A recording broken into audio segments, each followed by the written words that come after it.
একদিন সব কিছু থেমে যাবে। সূর্য নিভে যাবে, আকাশ ভেঙে পড়বে, পাহাড় উড়ে যাবে ধূলিকণার মতো।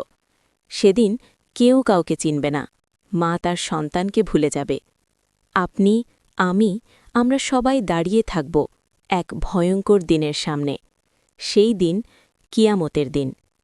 কিয়ামত, এটি শুধু একটি ঘটনা নয়, এটি আমাদের জীবনের শেষ সত্য। আল্লাহ তাআলা কুরআনে বারবার এই দিনের কথা বলেছেন, আমাদের সতর্ক করার জন্য, আমাদের জাগানোর জন্য। আজ আমরা জানব কিয়ামতের দিনের 10টি ভয়ঙ্কর দৃশ্য, যা কুরআন ও সহিহ হাদিসে বর্ণিত। সিংগায় ফু দেওয়া। আল্লাহ বলেন, আর সিংগায় ফু দেওয়া হবে, ফলে আকাশ ও পৃথিবীর সবাই অজ্ঞান হয়ে যাবে। সূরা আজ-জুমার ৩৯-৬৮। একটি শব্দ, আর সব কিছু শেষ। কোনো প্রস্তুতি নেওয়ার সময় থাকবে না। আমরা কি প্রস্তুত সেই আকস্মিক মুহূর্তের জন্য? পৃথিবী কেঁপে উঠবে। যখন পৃথিবী তার সর্বোচ্চ কম্পনে কেঁপে উঠবে।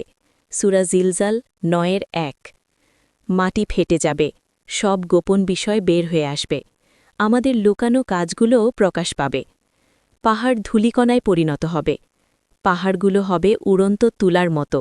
সূরা আল কারিয়া ১০-৫। যেই পাহাড় আজ দৃঢ়, সেদিন তা থাকবে না। যা শক্ত মনে হয়, তাও ধ্বংস হবে।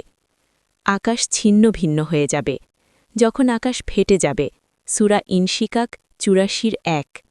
নীল আকাশ, যা আমরা দেখি প্রতিদিন, সেদিন তা ছিন্ন ভিন্ন হয়ে যাবে। এই দুনিয়ার সৌন্দর্য চিরস্থায়ী নয়। সূর্য অন্ধকার হয়ে যাবে। যখন সূর্যকে ঢেকে দেওয়া হবে। সূরা তাকবীর ৮১-১। আলো থাকবে না, সব কিছু অন্ধকারে ঢেকে যাবে। যে আলো আমাদের জীবন দেয়, সেটিও একদিন নিভে যাবে। মানুষ দিশেহারা হয়ে যাবে। সেদিন মানুষ মাতালের মতো হবে, অথচ তারা মাতাল নয়। সূরা হাজ ২২-২। ভয়, আতঙ্ক, মানুষ দৌড়াবে, কিন্তু কোথাও আশ্রয় পাবে না। সেদিন একমাত্র নিরাপত্তা আল্লাহর রহমত। মা তার সন্তানকে ভুলে যাবে। প্রত্যেক দুধ পান করানো মা তার শিশুকে ভুলে যাবে। সূরা হাজ ২২-২। মায়ের ভালোবাসা, যা সবচেয়ে গভীর, সেটাও সেদিন হারিয়ে যাবে। এই দুনিয়ার সম্পর্ক সাময়িক। যার ডান হাতে আমলনামা দেওয়া হবে। সূরা ইনশিকাক ৮৪-৭। আর কেউ পাবে বাম হাতে। রাসূল সাল্লাল্লাহু আলাইহি ওয়াসাল্লাম বলেন, মানুষ তার আমলনামা দেখে খুশি বা দুঃখিত হবে। সহিহ বুখারী। আমরা কি লিখছি আমাদের জীবনের বইয়ে? তাদেরকে অবশ্যই হিসাবের জন্য দাঁড় করানো হবে। সূরা আস-সাফফাত ৩৭-২৪। একটি কথাও বাদ যাবে না, সব কিছুর হিসাব হবে। কিয়ামতের দিন বান্দার পা সরবে না, যতক্ষণ না সে ৫টি বিষয়ের জবাব দেয়। তিরমিজি, সহিহ। আমরা কি প্রস্তুত সেই প্রশ্নগুলোর জন্য? যখন জাহান্নাম প্রজ্জ্বলিত করা হবে।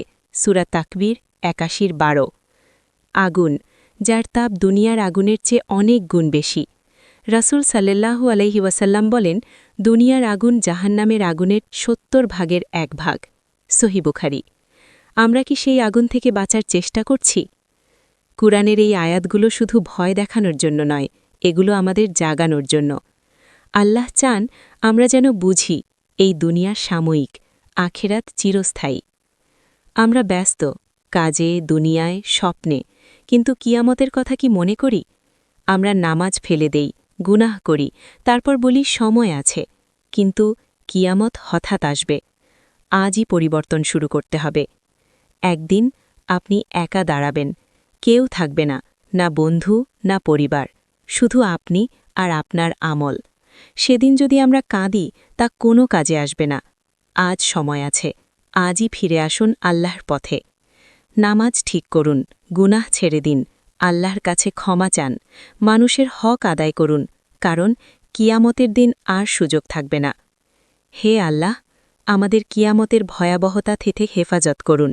আমাদের আমলনামা ডান হাতে দিন, আমাদের সহজ হিসাব নিন, আমাদের জান্নাত দান করুন এবং জাহান্নামের আগুন থেকে রক্ষা করুন। আমিন।